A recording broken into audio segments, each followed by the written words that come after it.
Assalomu alaykum hammaga, YouTube kanalimizga xush kelibsizlar.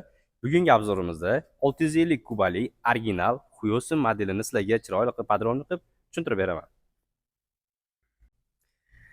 Bu modelimizni narxi, qayerda joylashganligi, qanaqa tarzda xarid qilish bo'yicha batafsil ma'lumotlarni video oxirida aytib o'taman.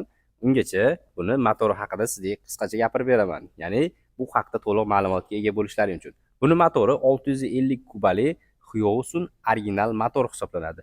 Motoriga 2-3 litr yog' quyiladi. Bunga ilgari Kawasaki Z1000 ni vexlifini qo'yganda, uni olib tashlab replika motorni vexlifini qo'yib qo'ydik. Ya'ni buni o't oldirganimizda gaz berganda bu yerdan olov chiqishi uchun ovozi ham ancha mayin, chiroyli bo'lib qolgan. Ovozlarni eshitib ko'rsatamiz.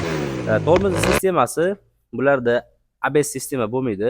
Oldi orqa jidkisli tormoz, lekin replikalardan ancha yumshoq, ancha yaxshi to'xtaydi. Mototsiklda 2 kishi bemalol harakatlansa bo'ladi, sababi orqa passajir uchun oyoq alohida podnoshga qo'yib ketilgan va bu joyda boshqaruvchini o'ziga. Bu oyoq qo'yilayotgan narsa orqa tormoz hisoblanadi. Mana bu orqali orqa tormozni bosib sekinlashtirsangiz ham bo'ladi. Oldi tormoz esa bu yerda joylashgan. Bu gazda maksimal tezlik keladigan bo'lsak 220 plus. Holati unchalik zo'r emas, lekin yaxshi holatda minib yuribmiz. O'zim trassaga olib chiqib 180 km tezlikka olib chiqdim. Ozgina ishi bor. Ideal qilib oladigan odam bemalol 100-200 dollar bilan ideal sostoyaniya qilib olsa bo'ladi. Qorabayir 100 ga 5 ta 6 ta rasxod qiladi.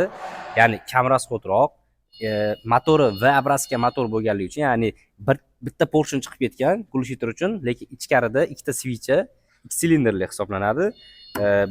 Bak sig'imi 25 litr. 100 ga 5 ta 6 ta rasxod qiladi. Keyin bunda bemalol oldini ko'tarib haydasangiz bo'ladi. Sababi 650 kub original birinchidan, keyin yangi balonlar taqib qo'yganmiz. Moylarini yaxshi almashtirib qo'yganmiz. Oldini ko'tarib haydash uchun bemalol birinchi ko'rda bitta gaz berib yengil ko'tarib qo'ymasalar ham bo'ladi. Tashqi ko'rinishi juda ham chiroyli. Ya'ni oldida dalniy LED faralar va aytib o'tganimizdek yangi balon, ikkitali disk, tormoz sistemasi ham alohida mehr berilgan. Odatdagi motorlarga o'xshab 6 tali korobka bo'ladi. Ya'ni sepliklarni bosib pastga bosganda birga tushadi, ya'ni bu joyda. Keyin qolgani tepaga ko'tarib ketilaveradi. Ya'ni 6 ta korobka. 100 tezlikka 5 sekundda, 4,5-5 sekundda chiqadi. Ko'pchilikka qiziq bo'lgan mototsikl ovozi va bu joydan qanaqa qilib olov chiqishini hozir mana shu gapimdan keyin video qo'yib qo'yaman bemalol.